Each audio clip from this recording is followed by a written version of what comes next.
வணக்கம். இந்த பதிவு ஒரு பயிற்சி நோக்கத்துக்காக மட்டும் கொடுக்கப்படுது. அதனால தயவு செய்து ரெக்கமெண்ட் எடுத்துக்காதீங்க. பயிற்சிக்கு மட்டும் பயன்படுத்துங்க. வாங்க சேனலுக்குள்ள போலாம். இது நம்மளுடைய யூடியூப் சேனலுங்க. இதில் டெலிகிராம் லிங்க் கொடுத்துருக்கேன். இதில் வந்து நிஃப்டியோட டெய்லி லைவ் அப்டேட் கொடுத்துருக்கேன் மார்னிங். கனெக்ட் ஆகி பாருங்க. உங்களுக்கு சப்போர்ட்டாக இருக்கும். ட்ரேடிங்க்கே சப்போர்ட்டாக இருக்கும். அடுத்தது வந்து பார்த்தீங்கன்னா, பிகினர்ஸாக இருந்தீங்கன்னா, ஃபர்ஸ்ட் இந்த இதுகளெல்லாம் பார்க்காம, முன்னாடி வரக்கூடிய அப்டேட்டட்ஸ் வீடியோ இதுகளெல்லாம் பார்க்க வேண்டாங்க. அதுக்கு முன்னாடி வந்து பார்த்தீங்கன்னா, இந்த பிளேலிஸ்ட்டில் இருக்கும். ஃபார் பிகினர்ஸ் அப்படின்னு சொல்லிட்டு. இதில் ஒரு 15 வீடியோ இருக்கு. ஒன் பை ஒன்னா ஸ்கிப் பண்ணாம பாருங்க. நம்மளுடைய கோர் கான்செப்ட் கம்ப்ளீட்டா இதில் இருக்கு. இதுவே வந்து ஒரு 70-80% உங்களால கத்துக்க முடியும். ஒவ்வொரு வீடியோவை ஸ்கிப் பண்ணாம பாருங்க. ஒவ்வொரு வீடியோ முடிஞ்சோன்னா பயிற்சி பண்ணுங்க. பயிற்சி பண்ண உங்களுக்கு ஈஸியா வந்து செட் ஆயிடும்.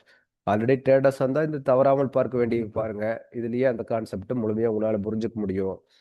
சப்ஸ்கிரைப் பண்ணாம இருந்தா சப்ஸ்கிரைப் பண்ணிக்கங்க. அப்படியே பெல் ஐக்கான கிளிக் பண்ணிக்கங்க. வாங்க இன்னைக்கு கோல்டு என்ன நடந்ததுன்னு பார்க்கலாம். இப்போ வந்து 1 ஹவர்ல இருக்கோம். 1 ஹவர்ல எடுத்துட்டீங்கன்னா ஆக்சுவலா சாரி.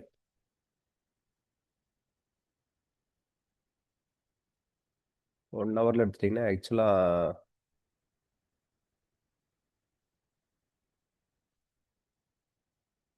1 ஹவரை பிரேக் பண்ணி தான் நிக்குது லெவலு. பிரேக் பண்ணி லெவல் நின்னதுன்னா இந்த லெவல் எங்க இருக்குது அப்படின்னு பார்க்கணும். அப்போ முன்னாடி இருக்கக்கூடிய ப்ரீவியஸான ஏதோ ஒரு சப்போர்ட்ஸ் லெவல் சதைச்சிருக்கான்னு நம்ம செக் பண்ணணும். இது ஸ்க்ரோல் பண்ணா பாரு இந்த இடத்துல தெரியுது. ஆனா பெருசா நம்மளால ஜூமா பார்க்க முடியல இல்லைங்களா? அப்போ வந்து 4 ஹவர்ஸ் போனா ஈஸியா பார்க்கலாம். பட் இது கூட ஓகே தான். இந்த ஏரியாவில இருந்து பாருங்க மூவ் ஆனத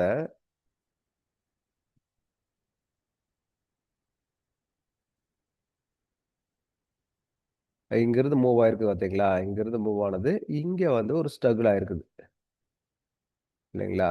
அந்த பாயிண்ட் அப்படியே வந்து அடுத்தடுத்த கட்டத்துக்கு போயிருக்குது. இங்க போய் ஒரு நல்ல மேல போயிட்டு கீழ வருது. கீழ வரும்போது இப்ப இந்த லெவல் இப்போ வந்து அவன் பிக் பண்ணிட்டு இருக்கான். இந்த லெவலுக்கு நம்ம வந்து ஒரு டிராக் பண்ணணும். இப்ப இதுவே கூட கீழ இழுத்து வைக்கிறதுனா கீழ இழுத்து வச்சுப்போம்.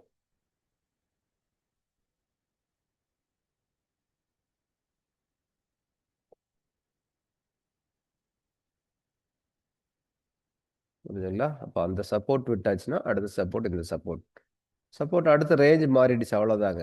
முன்னாடி இருந்த ரேஞ்சில இருந்து அடுத்த ஒரு ரேஞ்சுக்கு வந்திருக்கு மார்க்கெட். ஒரே இடத்துக்குள்ள ஒரே ரேஞ்சுக்குள்ள இருக்கும்னு நினைச்சிருக்கோம். அப்படியெல்லாம் கிடையாது இல்லைங்களா? ஏற்கனவே நம்ம பலமுறை பார்த்துட்டு இருக்கோம்.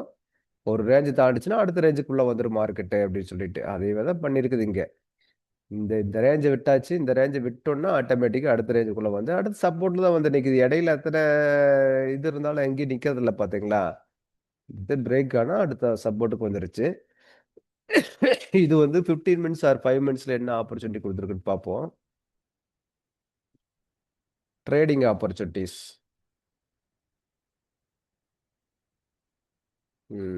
நேத்து இருந்தே பார்ப்போம். நேத்து மார்னிங்கே நம்ம பார்க்கல இல்லையா? அதுல இருந்தே பார்த்தோம்னாலும் வாருக்கு வந்தோடனே கரெக்டாக ஒரு சப்போர்ட்டு ஒரு சின்ன புல் பேக் மறுபடியும் அதே சப்போர்ட் எடுத்துட்டு மேலே போயிட்டு எகைன் இங்கே சப்போர்ட்டு எகைன் இதே இடத்துல சப்போர்ட்டு இங்கே பார்த்தீங்கன்னா மேலேயும் அதே மாதிரி செக் பண்ணி பாருங்க.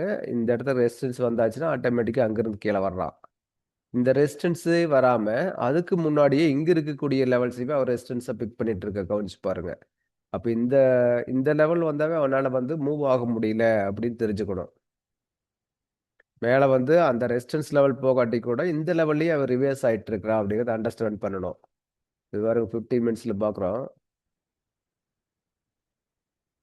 இங்க கவனிச்சு பாத்தீங்கன்னா உங்களுக்கு தெரியும். இப்போ இப்படி மேல இருந்து கீழே இறங்குதுன்னு வச்சுக்கோங்களேன். இப்படி மேல இருந்து கீழே இறங்குது இல்லையா? அப்ப இது வந்து ஒரு ஹையா இருக்குது இல்லைங்களா? இந்த பாடிக்கு மேல எங்காச்சும் வந்து பாடி க்ளோஸ் பண்ணிக்கிறான்னு பாருங்க. எங்கேயுமே நடக்கல. இந்த இடத்துல உங்களுக்கு பாடி க்ளோஸ் பண்ண மாதிரி தோணும் இல்லையா? அப்படி எடுத்துக்க முடியாது இல்லைங்களா? ஏற்கனவே இருக்கிற வீடியோவை பார்த்தீங்கன்னா உங்களுக்கு கிளியரா புரிஞ்சிருக்கும். இங்க வந்து பார்த்தீங்கன்னா இந்த பாடி க்ளோஸ் வைக்கல. இது பிரேக் பண்ணல. அப்போ இப்ப இந்த இடத்துல பாடி வைக்க க்ளோஸ் பண்ணலைங்கும் போது அடுத்து எது ஹை? இது ஹையா போயிடும். ரைட்டுங்களா? இது ஹைக்கு மேலேயும் பாடி க்ளோஸ் பண்ணலாம். இப்படித்தான் நம்ம கணக்கு பண்ணணும். பாடி க்ளோஸ் அதாவது ஒவ்வொரு ஹையும் வந்து சேஞ்ச் ஆயிட்டே இருக்கும். ஒரே ஹையில் நிக்காது. அப்ப அகைன் வந்து பார்த்தீங்கன்னா, கீழ கீழ வருது, சப்போர்ட் எடுக்குது, அகைன் மேல போகுது.